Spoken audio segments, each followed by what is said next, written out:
Hello guys, welcome back to my channel. আজকে আমি explain করতে যাচ্ছি নারুটো দ্য ড্রিম ওয়ার্ল্ড মুভিটি। এই মুভিতে আমরা ওবিটোর বিয়ে এবং ইতাচির প্রেম আরও অনেক কিছু দেখতে পাবো। তো বেশি কথা না বলে মুভিটির এক্সপ্লেনেশন শুরু করা যাক।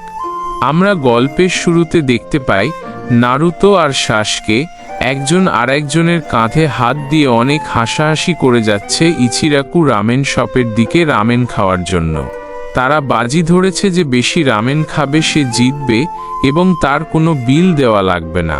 তারপর তারা রামেন অর্ডার দেয়। এমন সময় সাকুরা অনেক সুন্দরভাবে সেজেগুজে এসে বলে, কিরে তোরা এখানে কি করছিস, তোরা এখনো রেডি হস নাই? তখন সাসকে বলে, আমরা কি উপলক্ষে রেডি হব? সাকুরা বলে, তোরা ওবিটো আর রিনসেন্সের বিয়ের কথা ভুলে গেছিস নাকি? তারা বলে, ও সরি বলে তারা দুইজন তাড়াতাড়ি করে তাদের বাসার দিকে যেতে থাকে। সাসকে তার বাসায় গিয়ে দেখতে পায় ইতাচি একদম রেডি হয়ে দাঁড়িয়ে আছে। তখন ইতাচি বলে, কিরে তুই তোর ওবিটো সেন্সের বিয়ের কথা ভুলে গেছিস নাকি? তাড়াতাড়ি রেডি হয়ে আয়। তারপর সাসকে তার ঘরে গিয়ে তাড়াতাড়ি করে রেডি হয়। অন্যদিকে আমরা নারুতোকে দেখতে পাই যে রাস্তা দিয়ে যাচ্ছে আর তার রামেনের কথা ভাবছে। সে একটুও রামেন মুখেও দিতে পারে নাই। তারপর সে তাড়াতাড়ি করে ঘরে এসে দেখতে পায় তার বাবা মিনাটো তার জন্য রেডি হয়ে অপেক্ষা করছে। তখন নারুতো জানতে চায় তার মা কুশিনা আর মাস্টার জিরাইয়া কোথায়। মিনাটো বলে যে তারা তোমার জন্য অপেক্ষা না করে চলে গেছে। নারুতো তাড়াতাড়ি করে রেডি হয়ে বাইরে গিয়ে দেখে বাইরে সাসকে আর ইতাচি এসে তার জন্য অপেক্ষা করছে। তারপর তারা চারজন মিলে যেতে থাকে ওবিটোর বিয়েতে। অন্যদিকে আমরা দেখতে পাই কাকাশি, গাই, ইয়ামাটো আর আসুমা মিলে ওবিটোকে রেডি করছে, আর রিনকে নারুতোর মা কুশিনা আর শাসকের মা মিলে রেডি করছে। আর অন্যদিকে আমাদের হিনাতা ভাবি অনেক সুন্দর করে সেজেগুজে এসেছে। এসে সাকুরাকে নারুতোর কথা জিজ্ঞেস করছে। তখনই ইনো বলে, নারুতো ছাড়া তো তোমার 1 মিনিটও 1 ঘন্টা লাগে। হিনাতা তো শরমে গোলাপি হয়ে যাচ্ছে। অন্যদিকে আমরা দূরে দেখতে পাই যে শাসকে নারুতোকে ইশারা করে দেখাচ্ছে হিনাতাকে, আর বলছে, ওই দিকে দেখ, তোর জন্য কত সুন্দর করে সেজে এসেছে আমাদের হিনাতা ভাবি। তখন নারুতো বলে যে, সাকুরাকে দেখ, তোর দিকে তাকিয়ে আছে, চোখ সরাচ্ছে না। তখন শাসকে বলে, দূর যাহা, বলে শরমে চেহারা গোলাপি হয়ে গেছে। তখন আমরা দেখি যে ইতাচি আর ইজুমি একটা নীরব জায়গায় বসে আছে, সবাই থেকে একটু দূরে। ইজুমি বলে যে এখন আমাদের বিয়ের কথাটাও আমাদের পরিবারকে বলা দরকার।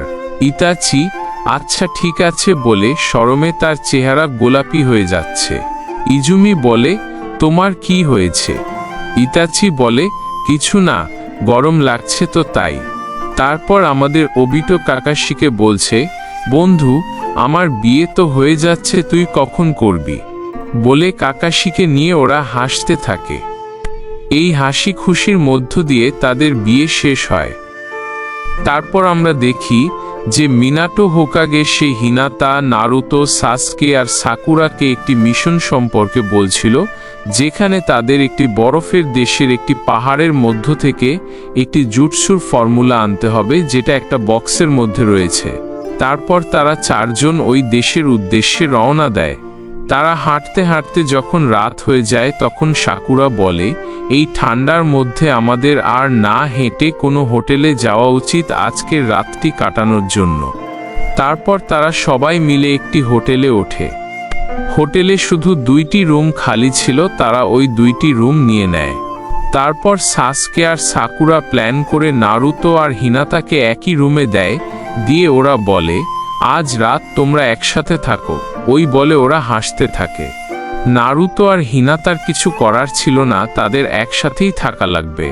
তারপর সাসকে আর সাকুরা যখন তাদের ঘরে যায় তখন তারা বুঝতে পারে যে ওদেরও একসাথে থাকা লাগবে, কারণ ওরা তো মাত্র 2টা রুম ভাড়া নিয়েছে। এইটা বুঝতে পেরে সাকুরা এসে তাদের বলে যে চলো হিনাতা আমরা একসাথে থাকবো, আর সাসকে আর নারুতো একসাথে থাকবে। তখন নারুতো বলে, লাগবে না, তোমরা একসাথে থাকো, আমাদের একসাথে দিয়ে গেছিলে না, এখন তোমরাও থাকো। তারপর তারা সবাই মিলে ওই হোটেলের হট স্প্রিংয়ে গোসল করতে যায়। হিনাতা আর সাকুরা মেয়েদের সাইডে যায়, আর সাসকে এবং নারুতো ছেলেদের সাইডে যায়। নারুতো আর সাসকে যে যার গোসল শেষ করে তাদের রুমে ফিরে আসে, আর হিনাতা আর সাকুরা তাদের মিশন সম্পর্কে আলোচনা করতে থাকে। সাকুরা বলে, এই মিশনটি আমাদের জন্য অনেক কঠিন হতে পারে, কারণ ওই জায়গায় অনেক ঠান্ডা। এই কথা বলে সাকুরা গোসল শেষ করে সে তার কাপড় পরতে যায়। কাপড় পরার সময় সাকুরার মাথায় একটা অদ্ভুত বুদ্ধি আসে, সে হিনাতার কাপড়ও তার সাথে নিয়ে চলে যায়। অন্যদিকে আমরা দেখতে পাই, হিনাতা গোসল শেষ করে এসে যখন তার কাপড় পরতে যায়, তখন দেখে তার কাপড় নাই, সে তো অনেক চিন্তায় পড়ে যায়। সে এখন নারুতোর রুমে যাবে কেমনে? তার এখন আর কিছু করার নাই, তাই সে গামছা পরেই নারুতোর রুমে যায়, আর অনেক শরম পাচ্ছিল। নারুতো তো তাকে দেখে পুরোই ফিদা হয়ে গেছে। তারপর তাদের মধ্যে কি হয়েছে এইটা আমাদের দেখানো হয় না।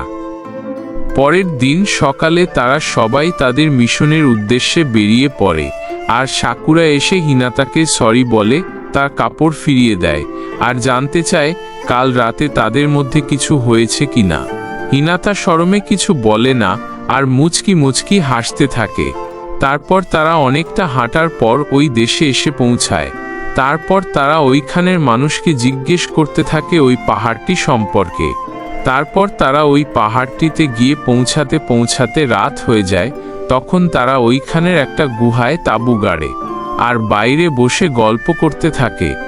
এইটার পরের পার্ট দেখতে হলে এই ভিডিওতে বেশি না 50টি লাইক পূরণ করো, এবং এই গল্প কেমন লেগেছে কমেন্টে বলো। আর নারুতোকে নিয়ে এরকম নতুন নতুন কাহিনী দেখতে হলে আমার চ্যানেলটি সাবস্ক্রাইব করে দিও। আল্লাহ হাফেজ।